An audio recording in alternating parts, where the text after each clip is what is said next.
Let's take a quick look at the Magic Wand tool and see how useful it is. I'll locate it here over in the toolbar and choose Magic Wand tool.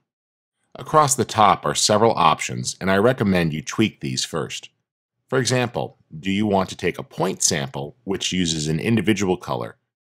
That's okay, but it could be a little too precise.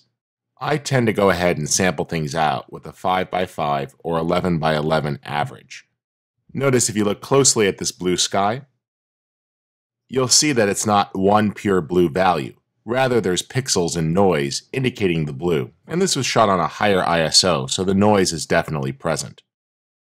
I'll zoom back out, and let's use that 11x11 average, and we'll use the anti-alias to smooth it out and contiguous to make a direct selection. Without contiguous, if I click, you'll see that some of the blue pixels in the sky reflected in the windows were picked up. I'll deselect that by pressing Command or Control D and choose the contiguous option and click again. You see it does a pretty good job, and I could hold down the Shift key to refine that, and it's selected.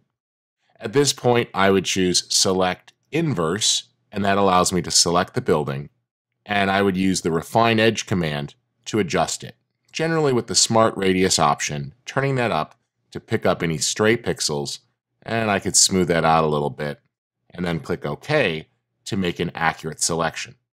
Once you have that selection, any of the adjustments can be used, and you could apply those in an isolated fashion to just the building in this case, without affecting the sky.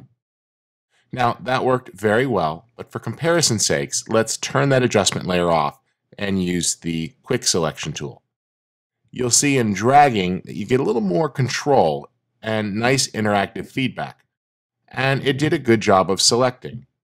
Now in this case, it went a little too far, and I might have to touch that up on these individual layers.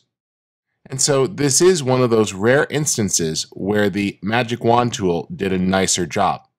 I generally reserve the Magic Wand tool for instances when I have a strong background color, such as a sky or a wall, that I want to select and then knock out of the layer.